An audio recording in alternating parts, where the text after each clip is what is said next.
alobi na banaki kotika bakonzi basala kosala na bango mpo bayelaki yango ntango nga nabengaki bango te nayebaki te koma kopekisa na ebandeli nazalaki kimia na motema nazolela.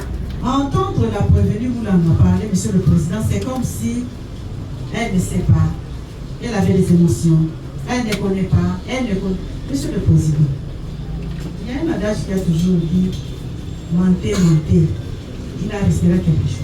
Même pour mentir là, Monsieur le Président, faites quelque chose.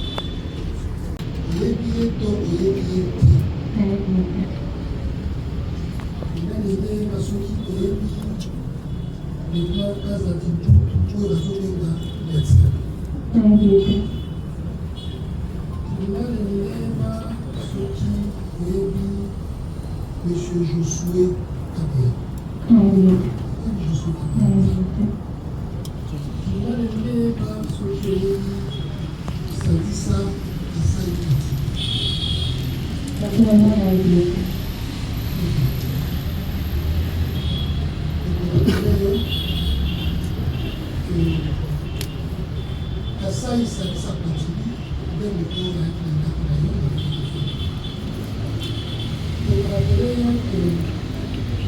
Monsieur Josué Kabea, le représentant comme étant producteur de la manifestation d'ailleurs, représentait le souci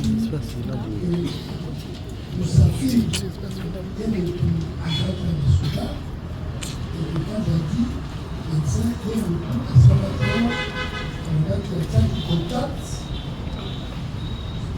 Monsieur Josué Kabea, l'équipe il y a les abords du sud. Parce que c'est une abords du sud. Chauffeur. À convaincre, on donne les lignes, les cicaillots, vous avez pour ça là, en fichier. Allez-y. Merci, Monsieur le Président. Ngana Mbeko Platini, Tokotonaki na lieu à tournage. À partir, je crois, à 15h, le représentant qui peut discuter. Na mona qui n'a été en été pour la Thaïlanda, na kati ya mutuka oyo baluwaki place nde na monaki Mbeko Platini. Producteur na réalisateur. En gros, na signaki contrat na réalisateur. Réalisateur topesaka ye mbongo ye nde aorganisaka nyonso aza na droit ya konoye chauffeur, aza na droit ya kozwa producteur, ye nde azwaka charge équipe na ye. Toza na équipe moko te tozali kaka na contrat ya tournage. Réalisateur parce qu'il y a une différence entre réalisateur et producteur. Là, la signaki siko na réalisateur. Comme on a dit, Jacques M. Baïmbay. Jacques M. Kem. Baïmbay. Il y a des réalisateurs. C'était un contrat. Contrat de tournage, de clip. La clip. Qu'est-ce que lui devait faire? Donc, le tournage, il y a une charge, avec chargé à l'organisation à tournage, mais avec une charge, on va travailler quand on a comme et puis la salle où ça pourquoi? Parce que pourquoi avec Baïmbay Jacques comme réalisateur, vous avez la Platini et Zali. Équipe là. Kasi, yo on a qui Platini comme le combat qui est là là, il a un bon attaque à Motoka. Il y a non à Oyazalaki. Na yeba ikiza ya réalisateur, on a sema qui perd ça avant la qui golata. La ça il est réalisateur, mais la potaki. Donc autour de ceux qui travaillent là ils exactement. Est-ce que si la route peut ça bon, tant que tu es dans le tournage, tu tournes en Anzela. Les arrêtés, bon, ça dépend. Je vois les acquis là-bas. Seul moyen pour l'État, comme l'État est si convaincu, les arrêtés sont obligés de s'échanger le sac à mon tour. Les arrêtés précisément Na boulevard Tchatch, sur l'avenue à concession, il y a Chabani Nanda. Tokoma qui déjà à 15h à 16h comme ça. Azaki Banda, Oyende Aibaki Mutuka, comment va Kokanga, comment va Kokanga. Nakota qui n'a pas Nazalaki na sac nanga le bilamba, libale, tant à kota qui pour la s'échanger. C'est ça que le bilamba. On a kota inango, na singa bayi na na singa ika bilamba, ma chaussures, ma bilo na soka ya tournage. Quand on finit, on continue le tournage d'ailleurs. C'est ça? Oui, papa. Monsieur le Président, pardon. Aussi ici, tournage. Tokoma qui déjà 22h, si je ne me trompe pas, 22h, comment est déjà tard? À quel moment précise tu t'es rendu compte que tu es venu pour un Wana, tangu le tournage est promis prêt, na sengi de kolanga mobali, azolanga eloko na sac, ozaki na montre à place à une aussi changé.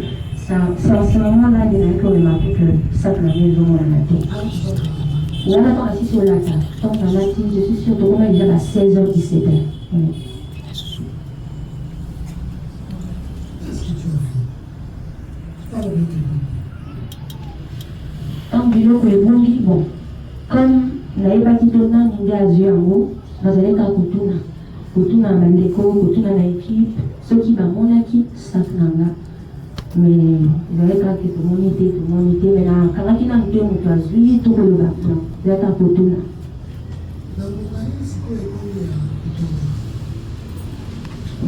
Il y a qui peut être autour de la tête, il y a qui plus pour la namawa, pour la nana penza moto kanda penza te. Et comme qui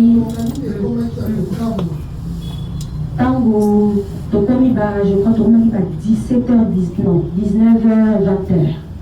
On a aussi ce tournage de. Quand on a commis moi pour la ça va que ça va pas tout ba aider ngana ça ba de kona ngaka na ba neko tout suspect. La radio les la wana mais c'était vers 20h 19h. Est-ce que au Kalisaki tu as payé Platini?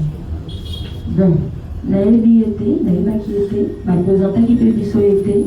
Courage wana ya kotuna moto nazalaki bango na ngote apa kotina bandeko na ngai balukelaka solution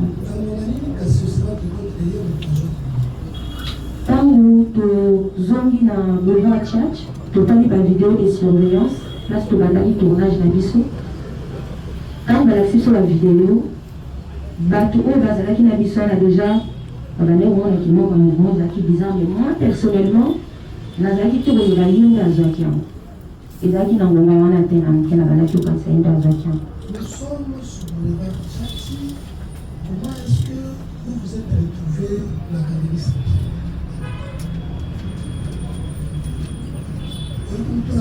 La galerie Saint-Pierre nde compliqué na SK na ORC na UTEX. Oui, voilà. Tout se passe sur Tchatch. Oui. Normalement, kasi vous se retrouvez dans UTEX Afrique. Quand tu es na showbiz, là sur la scène qui te solo là, quand la remettre biso téléphone, le temps à moni, moni déjà que téléphone est venu et pas naïe na moto kaka la au place to fuyaki, il y a bali mama. Quand il y a kimi, les places que tu peux se retrouver. Après le kimi, mais tu peux se retrouver dans UTEX Afrique. Natikalaki sur place wana kombaki makina na ngai bangote. C'est normal que comment toki ma nazaki kobangela parce que nazaki na makada bani que bana toya et pourquoi il peut l'hôpital. Quand ma salle est aki a sauté et resté là pour ensuite par exemple de la coquille pour jouer et puis bah on est ça. Mais j'étais calme en tout cas.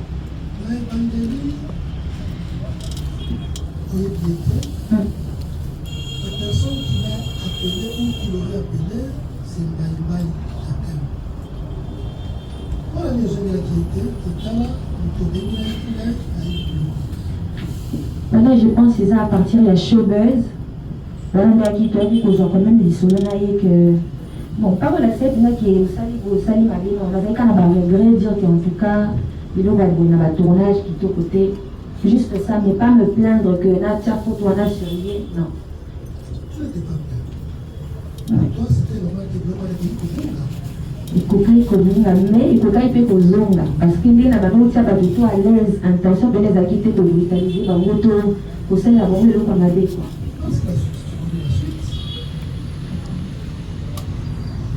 Toi, tu as analysé et malheureusement, tu as fait la casse. En tous les termes, tu avais dit que tu connais. Tu l'as vu, effectivement, on va pas dire que tu as gagné. C'est un peu plus. Mais tu pouvais quand même que tu n'étais pas avec les acteurs, si on peut la participation à la chef de l'agence, il y a qui pour mettre téléphone on a tout, on a qui déjà tout qui est minuit comme ça. Minuit, 1 heure, oui, c'est déjà très tard. La minute déjà, ça va être qui est je peux avoir peut-être des confusions par rapport à la détail parce que je l'ai déjà libéré. Beaucoup excusez-moi, monsieur le président.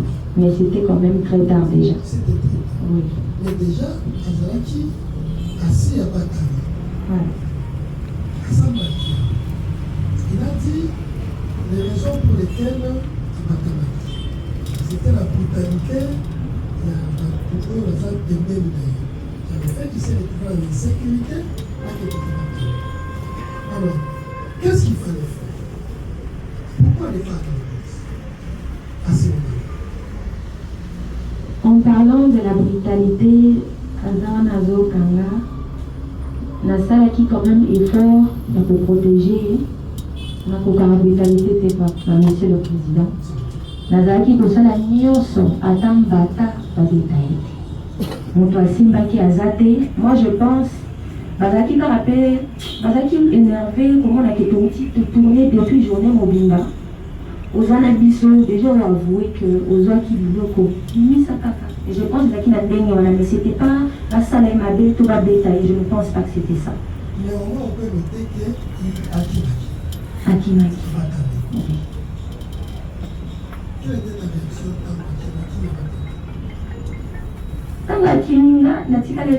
quand Akimaki pendant un long moment, c'est à partir de ce moment-là, les chefs de la sécurité qui allaient proposer Bisso, à le Bisso, c'est mon cousin à il y a qui y en a, et vous allez pas si c'est mieux pour les policiers, qui nous ont une association. Il y a la télémaquille. Pour wana na kota la tambula na baba vraiment chauffeur nanga akenaki na agent moko ya équipe ya monsieur Jacques Blaise réalisateur.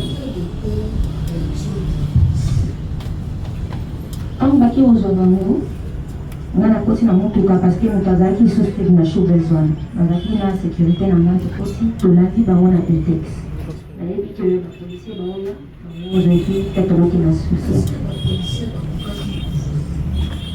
non bazwaki te ndenge nazalaki oyo na mosika bazali koloba ke bakokaki obimisa ndeko créativité ezalaki supérieur soki hiérarchie moko efalaki ala kobabimisa epai ya baagent oplasaki bakilomite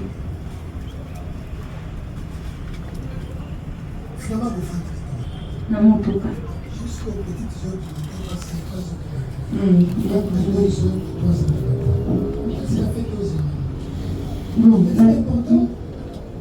je pense que oui, c'était important parce que de un, nous avons quand même l'espoir qui n'a pas pu retrouver plus haut. Et puis de deux aussi, nous avons été tout comme à la niveau, on a déjà tout le que cela n'est bien, en tout cas, tout comme le roi a dit, tout le monde qui a négocié dans des déplacements, mais avant il y a Akima.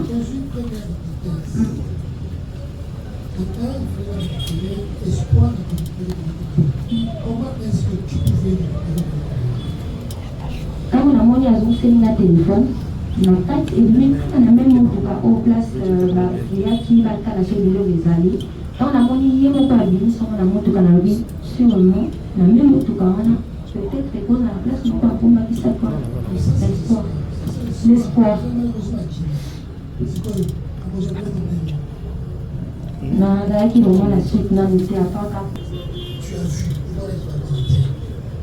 Tangu bapolisier baneki kolimisa ndeko Platini bakoki te bamopesa bango ayo bayebisa biso ke antuka ebisema te nazalaki susu na espoir wana te nauti koloba nakola espoir na ide comme déjà ere eleki nazonga ndako nakende olala po batikaki mwana limo wana mama anaye nazonga nde na moma wana pardon monsieur le président nafandi na motuka nde namoni bajeep eye neti na filme. Et donc, on a déjà avant un soldat battu dans sa main. On a dit bakoti, des jeeps, des bosses et koti, les koti.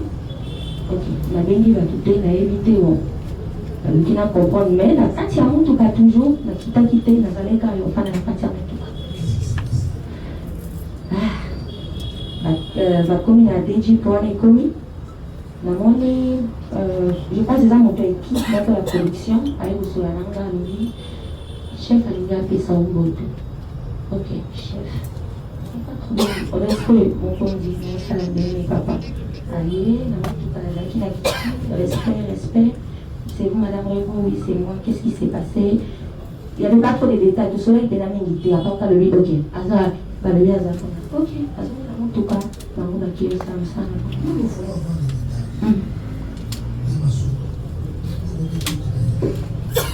C'est lui qui s'est approché vers toi, ou bien c'est toi qui s'est approché vers lui? C'était approché de nous. Vous avez la carte, ça vous fait quoi d'ailleurs, toi, tu as la carte? Na kana ina mtu kata waye avec beaucoup de respect na tekuni na pesi mbote et puis na zone na mtu kwa place na est-ce que na bato oyo baza awa bazosala okoki koreconnaître le lieutenant Sabalo ebina koko na ye na mona ina réseaux sociaux kuna liboso na réseaux kuna sociaux liboso ya tribunal est-ce que ye na réseaux sociaux papa ba information et partage qui est c'est sur les réseaux exactement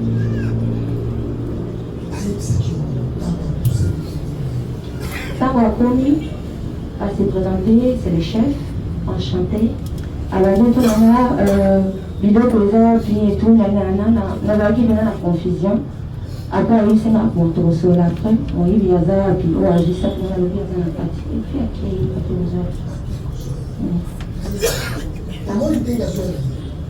On a la motuka, on a la cité. Malheureusement, donc, il est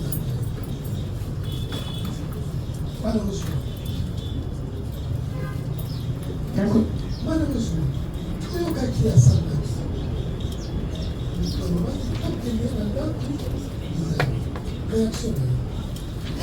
Déjà, on a évité personnellement, Azan Anteni, on a évité, Nazan Akati Amutuka, Asengi Aupesa Namote, par respect na PC, à qui ça la service na zombi na Mutuka. Tant qu'il y a eu des coopératives, directement, il va côté na Mutuka. En tout cas, il y a des personnes qui sont suspectes. Apa mbote apesa kinga suka ina iwana na place wana mwana tika na mtu anatangi kwa ofisi et na matinda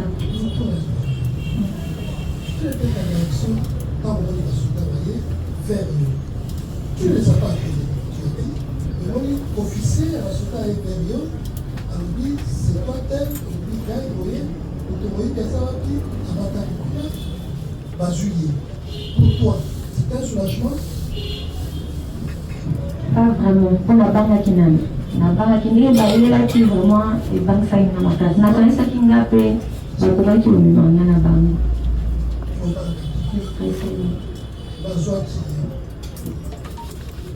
Aujourd'hui, si Maromaki, tu étais inquiète. Mais tu avais au moins la certitude, la confiance que nous connaissons comment dans le téléphone. C'est pourquoi au fond là que aujourd'hui, jusqu'à ce qu'effectivement, ma soldat va dire,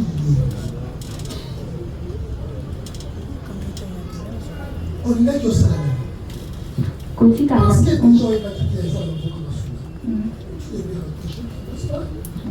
On dit, non, c'est pas, donc il est derrière, maintenant, tout ça, maintenant, il a dit, que le temps va te prendre. C'est là où on va pouvoir faire ça. Comme je disais, Monsieur le Président, dialogue viangana ebongo ezalaki te na bachef oyo balaki bozwa monsieur nzeko platine ata mbote topesanaki na bango suka ya lisolo na biso na momo wana ezalaki wana oyo nga namonaki ezalika moko oyo place nalataki non yanga te yanga ezalaki apa oyo place nalataki équipe ezalaka motuka moko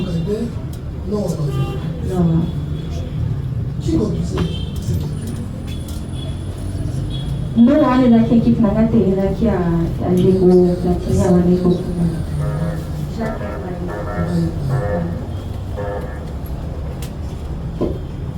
les éléments du dossier kosamba ya basoda oyo basambaki liboso na yo na kosamba ya déplace ababo kobima na bino na Itex Africa direction Nashito eza bongo.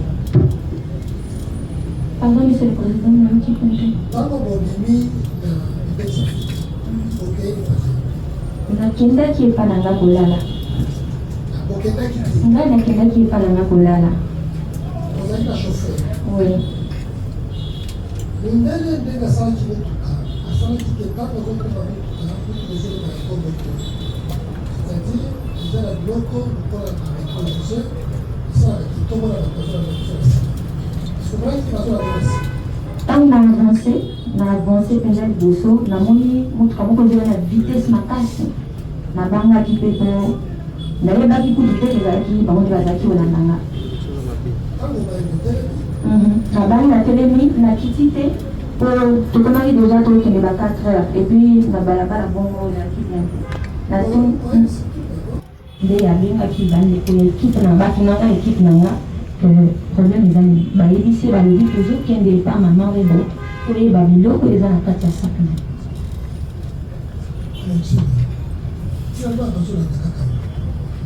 na na minute wana monsieur le président na okosa o te ngaka akobanga nde ezalaki na kati ya motema ya nga po basoda na nga relation eza te nayoki baolanda nga bon kote mosusu ntango alobi ke balingi bayeba biloko eza na kati ya sak na yo ete ezalaki droit na bango to bayebi mosala baosala nalobaki kopesa bango mot d'ordre te to kopekisa bango bango bayebi baosala natiki bango te balandi nga na tosolaki na bango te monsieur le président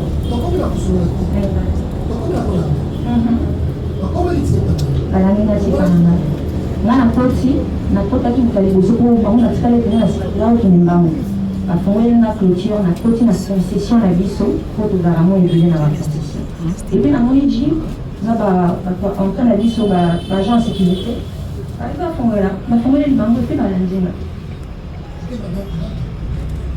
na bando lipela moko bakisa likolo parce que j'étais un peu na la tête là-bas du poussé na ordre ya monsieur Zabov kasi ngai nafanda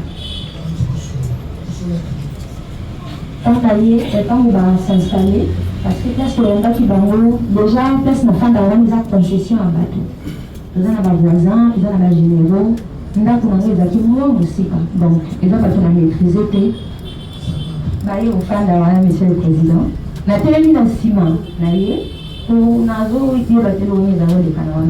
demandé de m'asseoir en face de lui. Il a fait par respect.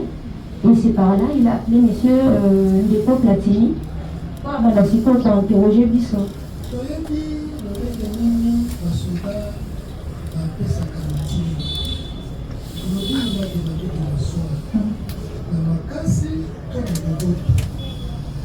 ayebisaki nga kaka madame oyebo ofanda soki okoki kofanda interroge biso tozalaki biso tuka nde tokutaki tournage nde mpe toyaki esananga wana il a commencé avec moi atoninga nayebisa biloko nini ezalaki na kati ya saki nanga napesaki ye badetail. Je sais que c'était vraiment pas important, mais comme Nazaki a confiance, il a dit que le copie que nous avons solution, il a dit obligé à solution. Si c'est comment la solution est monalité. atunaki abengaki ya côté moko atuna ye baquestion. Alors atunaki ye est-ce que oremetaki téléphone ya madame webo ondimiki aremetaki téléphone ete atuni ye sac tie wapi alobi nango wakati yango yango kanja atunaki ye.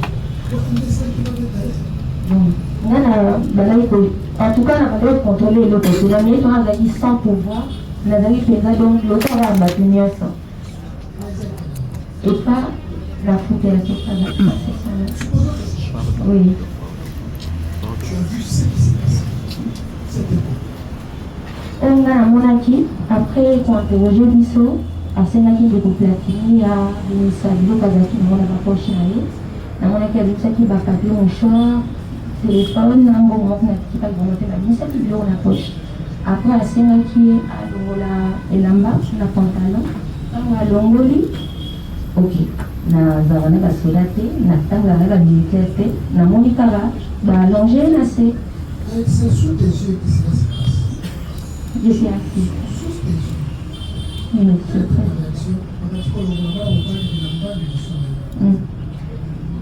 J'étais gênée d'abord parce que c'était pas important pour moi. En tout cas, normalement, les acquis l'important c'est mais comme vous avez besoin de causer, à garder un mot en thème.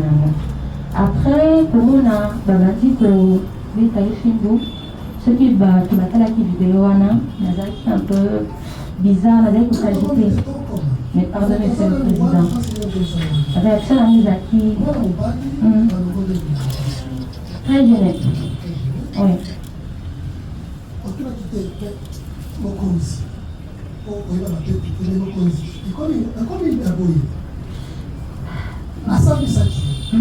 Tu as dit les circonstances de notre pays a été espoir de retrouver de notre pays.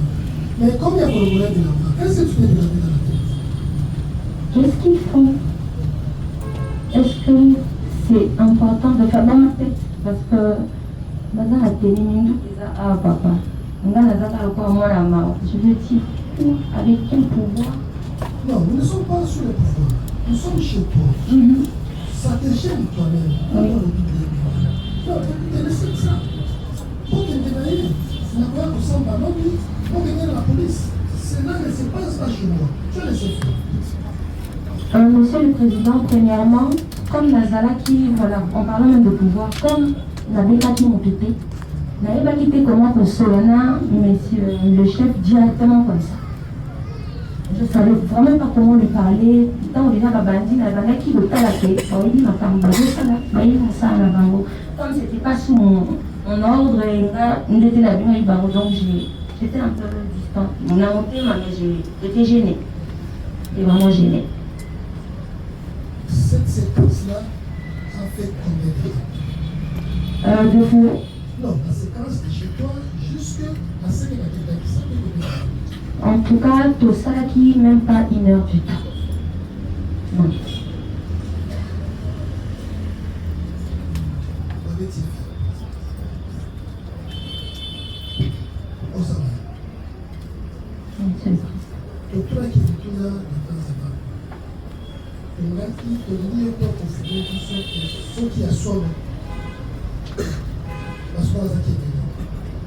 Oui, voilà qui est. C'est-à-dire à bloquer. Oui, normalement, on va connaître qui est. Les militaires pouvaient s'interchanger, c'est-à-dire pourtant, quand il y a quelqu'un qui pouvait être juste remplacé. Moi, je pense qu'il y a mon je ne pouvais pas voir ce qui se passait. Pour tout le temps, il y avait qui nous a braqué sur Bango TR. J'ai déplacé un peu mon visage. Ce qui a solo,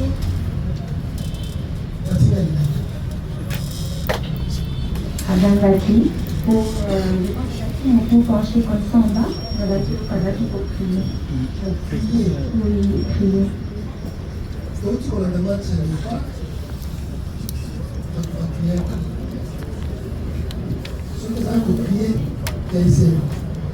Non, il est essayé. Kazaki n'a pas essayé. Et tu as supposé ça? Non. Toi, tu as supporté. Non, Monsieur le Président. Non. Quand on va dire fouet, mais pourquoi? Parce que tu as de l'influence. C'est chez toi. Pourquoi au Boyaki Batika Osala Bongo? Laissez ça chez moi.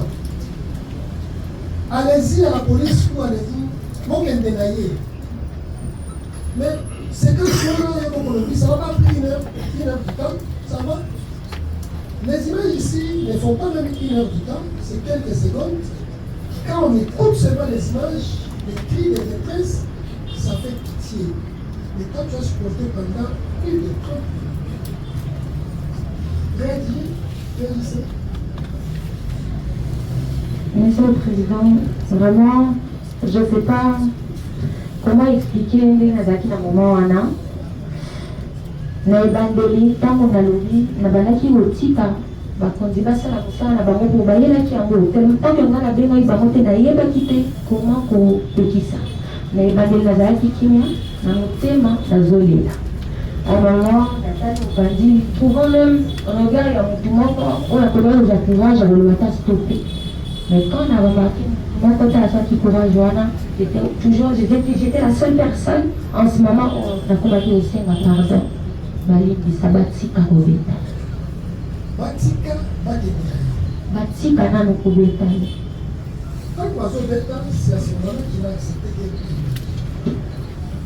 je ne pense pas que ezalaki na moment wana parce que nga moko ayebisenga déjà bien avant na moment wana apa kolela ndenge azalaki olela nayokaki ena te koleba nzoka bongo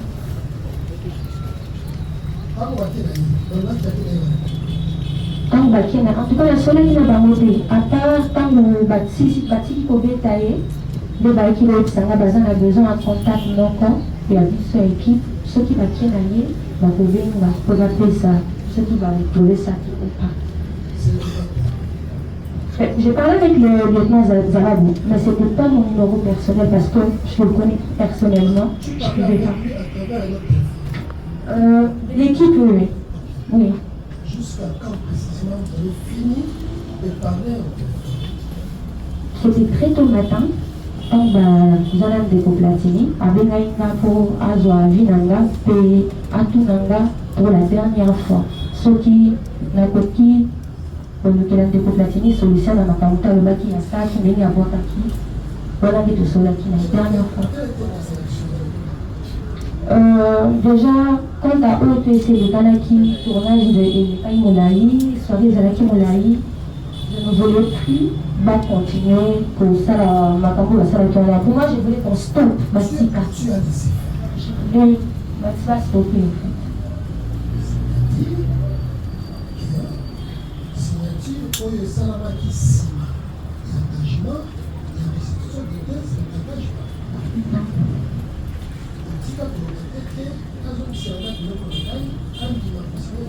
Non, Monsieur le Président.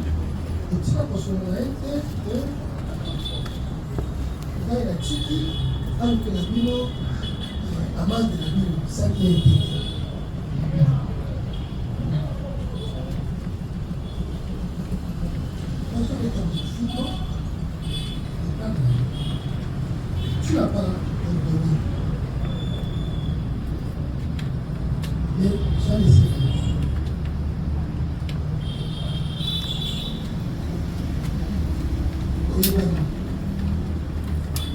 Déjà,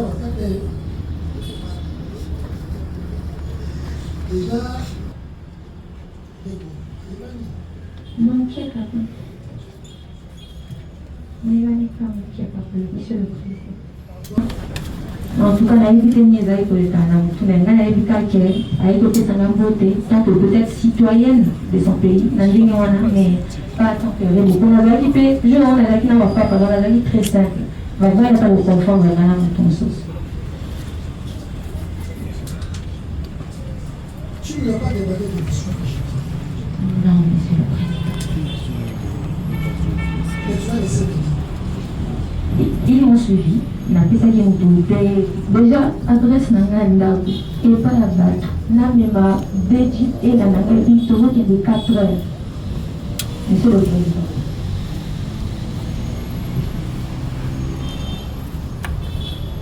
un suivi. Si vous faites des clients, vous avez pas la peine, vous serez dit, là, et si tu as la voiture, et tu regardes. Tu as autorisé les séances qui passent chez toi? Non. Monsieur le Président. Tu vas y aller? Oui, Monsieur le Président. Tu as fait au secours?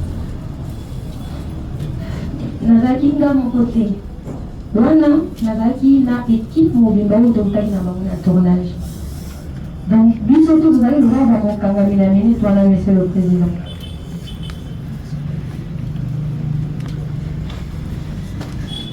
Oh, Monsieur le Président, na maman na biso tous vous allez voir dans mon kangami. Le chef a décidé de mon ordre de Fanda, na Congo, biso na le Soudan. Pardon, Monsieur le Président. Avec vous, la peine à mon côté. Je n'avais pas le pouvoir. Colonel, Oui, monsieur. yo étant artiste musicien, oyebani. Tant que mon ingulupa ya basoda bakoti na esika ozosa mosala na yo obengi bango tenini te. Réaction non te kozala. Na comprends que ça fait esika nazosala mosala na ngo. Mosala na yo oliomona bapolisier baye koprotege yo me omoni bato ya manduki bakoteli yo ngulupa. Réaction na yo. Nazalaka kobanga. Ka kobanga. Oui. Kaka ngulupa wana elandi yo tina ndako na bino.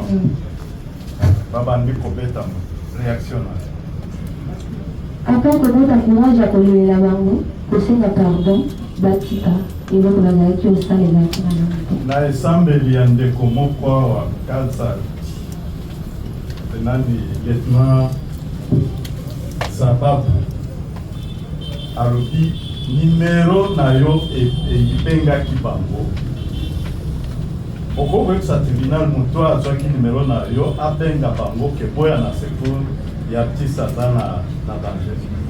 Non, nimero na nga te. Ezalaki nimero na nga te. Eza te nga te. Eza mpe ata moto ya ekipe na nga moko te. Olingi olobaki ekipe ya basoda nde eyaki ya lieutenant Kazaki na magie. Nayo koapprendre yango na auditorat militaire kezalaki bato ya équipe ya réalisateur. Na auditorat militaire place naye koapprendre yango tant tobandaki kosamba. C'est le tribunal parce que depuis vendre qui on a eu la voiture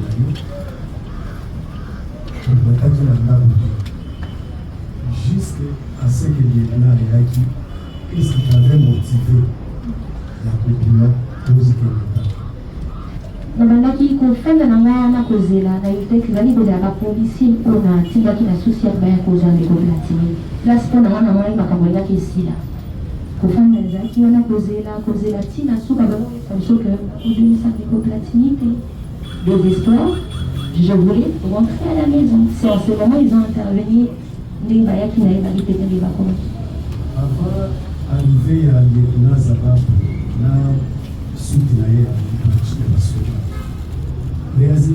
réalisateur na yo azalaki wapi? Azalaki sur place. Et quand le lieutenant s'est approché devant vous, et le réalisateur était où? Ils étaient là. Par contre, je pense que par accompagné qui est vers là. Baya qui n'a vers là, oui. D'accord.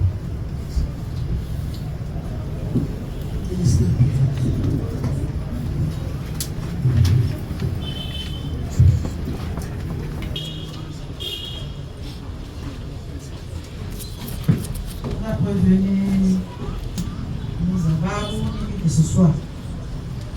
Monsieur le Président, nous sommes à Kinshasa dans la nuit du 17 au 18 avril 2025.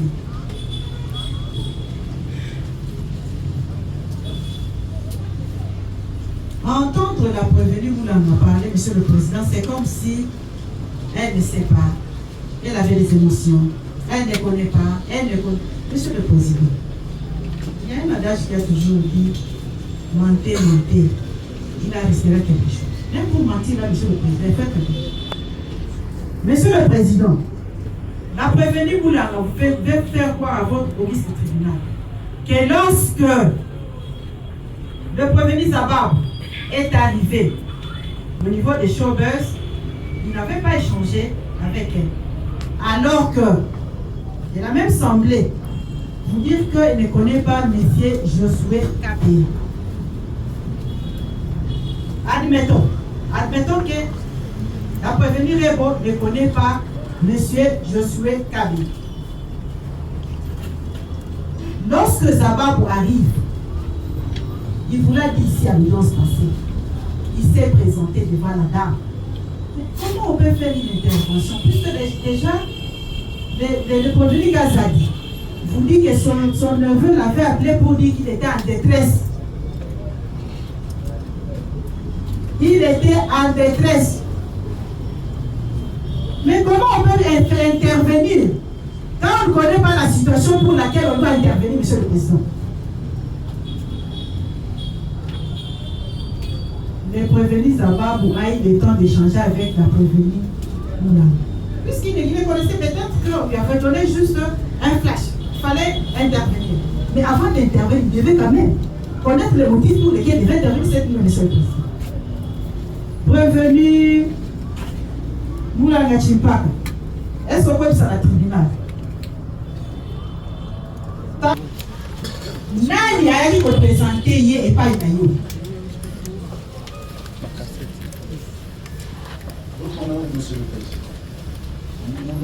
C'est la question posée au prévenu. C'est la question posée à la prévenue Moulanga.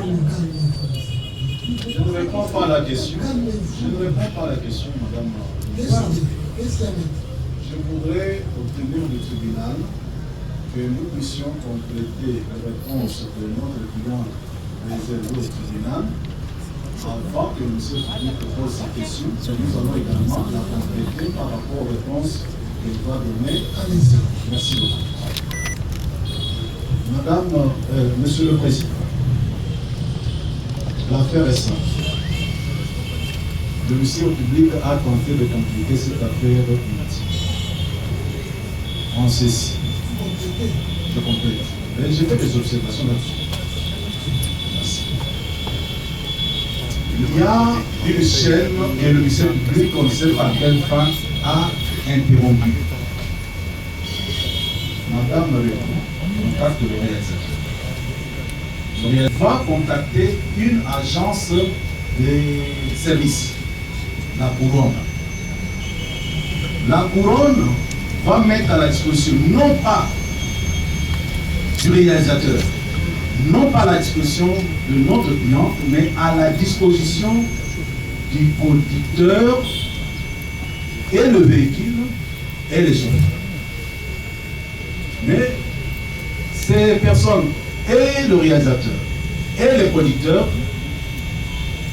le ministère public a entendu. Il a interrompu le maillon de la chaîne. Il sait pourquoi. Au sujet de la parcelle, ce n'est pas chez moi, c'est notre cliente. La situation est la suivante. Quand vous entrez dans la concession Oasis, vous avez beaucoup de résidences. Quand vous entrez au camp, parce que moi j'ai grandi au camp, vous avez des espaces communs qui n'appartiennent ni au lieutenant ni au sous-lieutenant, où chaque public peut accéder sans qu'il soit sous l'autorité ou sous autorisation d'un des occupants. Là, vous sous-entendez quoi? Je sous-entends que là où on a amené M. Platini et notre cliente pour les interroger, ce n'est pas sous l'autorité de notre public. Non. Sauf comme on vous a dit, on lui a dit, mets-toi et vous jugez une femme. Vous avez réagi aux affaires.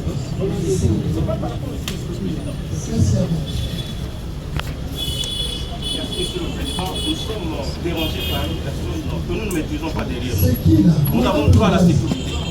On lui a demandé de se déplacer, il ne veut pas. C'est qui là? Et il persiste. Calmez-vous. Monsieur.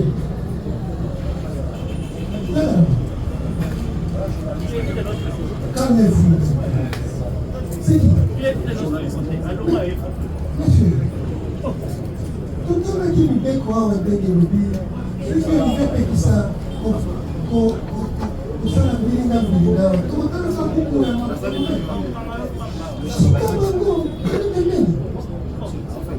Quel pas de justifier? Tu ne sais pas, tu ne pas bon. Ça va. On peut jouer. Ça va. Nous terminons cette observation par le résumé suivant. Notre client contacte le réalisateur, M. Jacques Maïva, pour le tournage. Celui-ci va contacter le producteur, M. Josué Kabeya. Ce dernier va contacter une agence de location de services. Quand il y a eu l'incident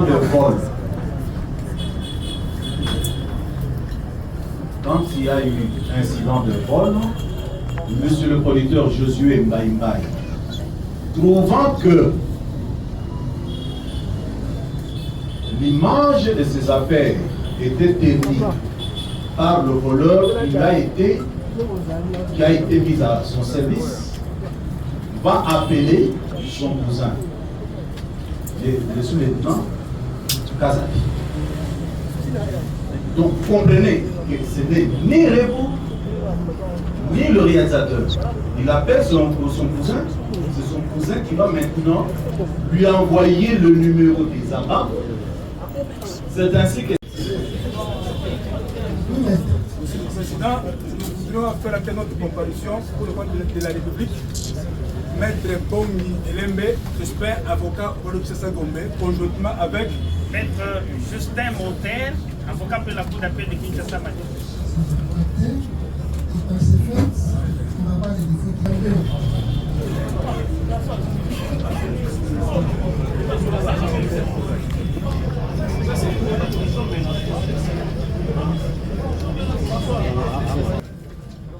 Notre explicite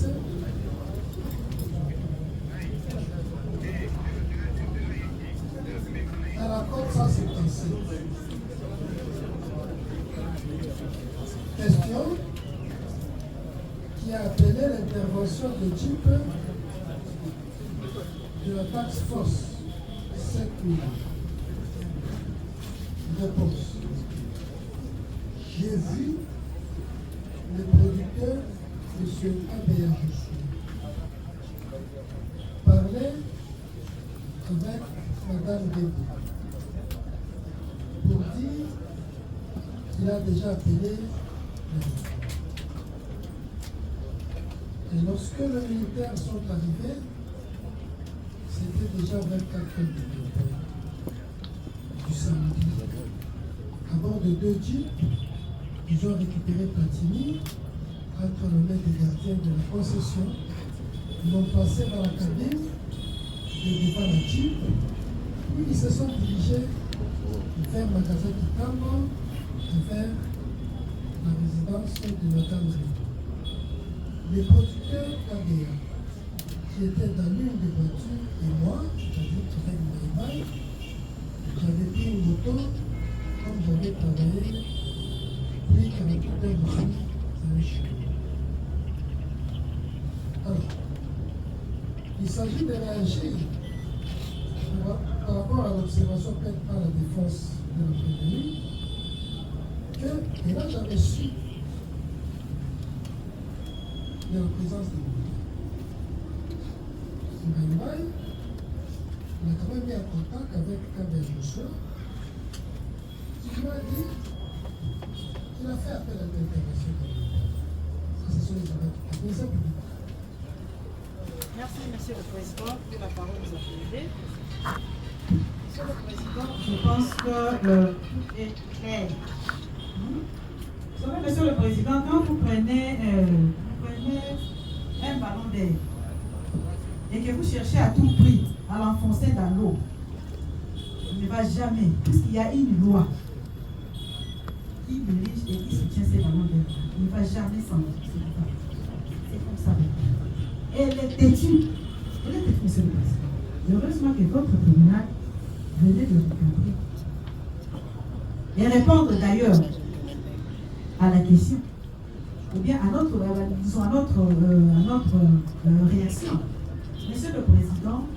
et les réalisateurs, M. Baïbaï et Josué Kabia, étaient tous présents. Ils étaient tous présents, M. le Président. Lorsqu'il a fallu amener M. Kassai, qui est Baïbaï, après il montre que c'est devant chez lui. Mais M. Kabia était là. M. Kabia était présent, M. le Président. Ce n'est pas ici qu'on va faire semblant de ne rien connaître, M. le Président.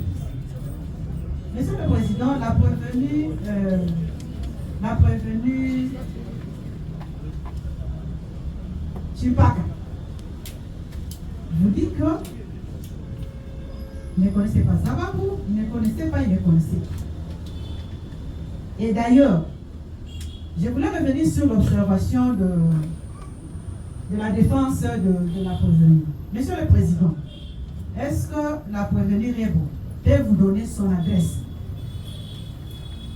L'adresse est indiquée sur le dossier.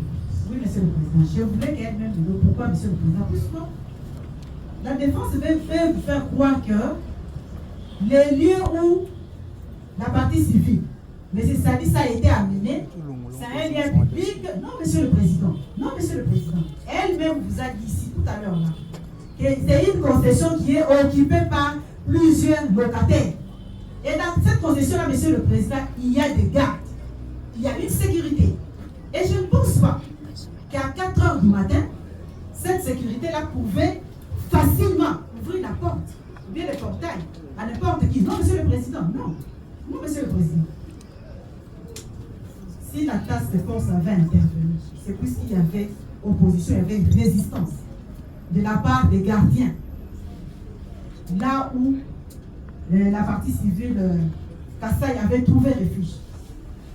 Mais quand il veut vous faire croire que, non, quand je suis arrivé là-bas, d'ailleurs, moi je ne savais pas. Heureusement que votre tribunal, avec un peu de sagesse, il a posé la question de savoir, mais vous avez un véhicule, il y a des rétroviseurs.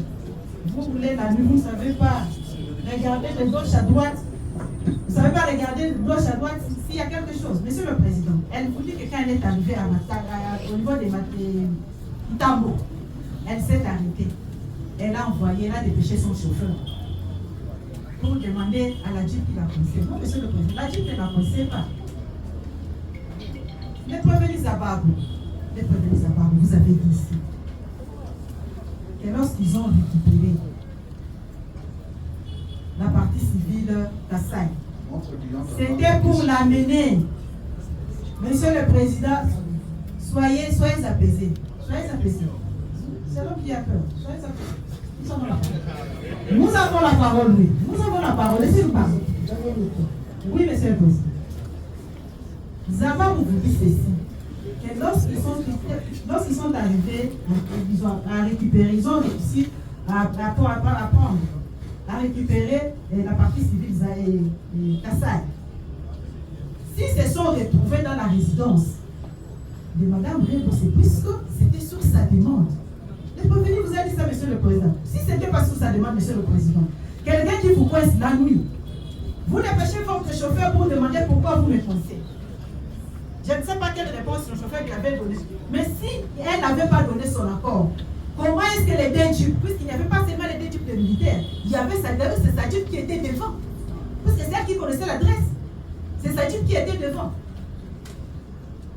Si les militaires ont ramené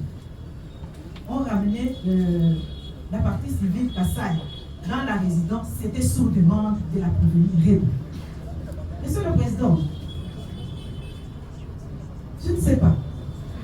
On a peur, je ne sais pas. Bon, nous autres là, on est en fait enfants des militaires. On est grandi, on l'a tenu pour nous. On a grandi avec ça. On a grandi avec ça. Mais ça aussi, ce n'est pas une raison, Monsieur le Président. Puisque les militaires sont venus à l'intervention, pas pour la partie civile et Kassai, non. Ils sont venus pour intervenir pour le cas de la prévenir. Mais comment pouvez avoir peur, Monsieur le Président? Elle n'avait pas peur. Elle n'avait pas peur, elle était confiante. Elle était confiante, Monsieur le Président. Elle était confiante.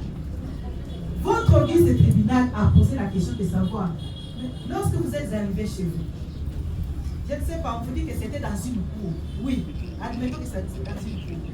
Monsieur le Président, vous avez le temps de vous asseoir, alors que vous avez dit tout à l'heure là que non, moi j'ai quitté, je devais aller dormir. Et vous qui allez dormir, comment vous êtes arrivé là? Comment vous êtes assis en présence? Et vous allez me dire que c'est les revenus. Non, Monsieur le Président, l'accord a été obtenu déjà à partir de Chobès. Il devait se rendre là-bas, puisqu'il fallait trouver un arrangement à l'amiable. Ce qui a été répété plusieurs fois par le prévenu Kassaki.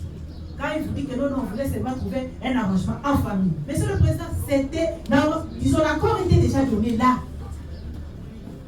L'accord était déjà donné là, Monsieur le Président. Ce n'est pas par hasard que les militaires se sont retrouvés dans son domicile. Ce n'est pas par hasard, Monsieur le Président. Ce n'est pas par hasard. Et elle vous dit, elle le déclare haut et fort.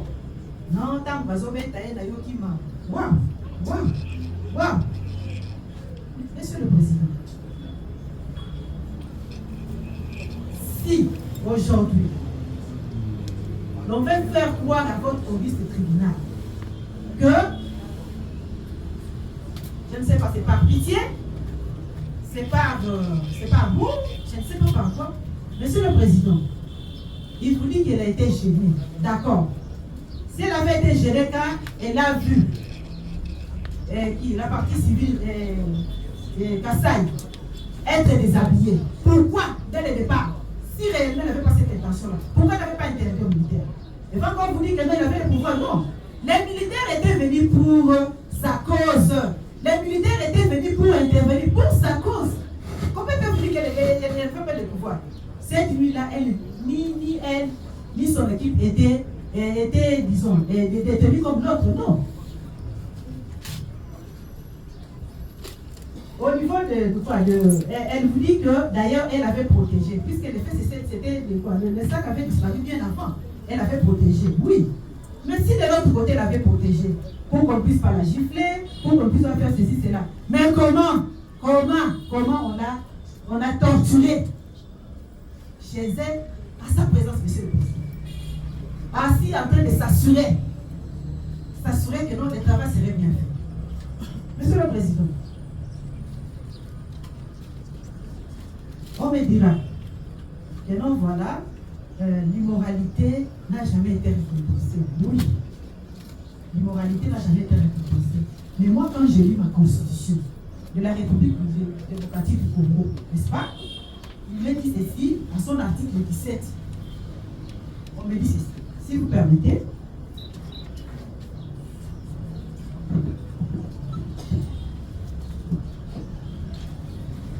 Monsieur le Président, sincèrement, je suis jamais. Merci, Monsieur le Président. Soyez à l'aise. Soyez à l'aise. Soyez à l'aise. Nous avons la parole. Nous avons la parole.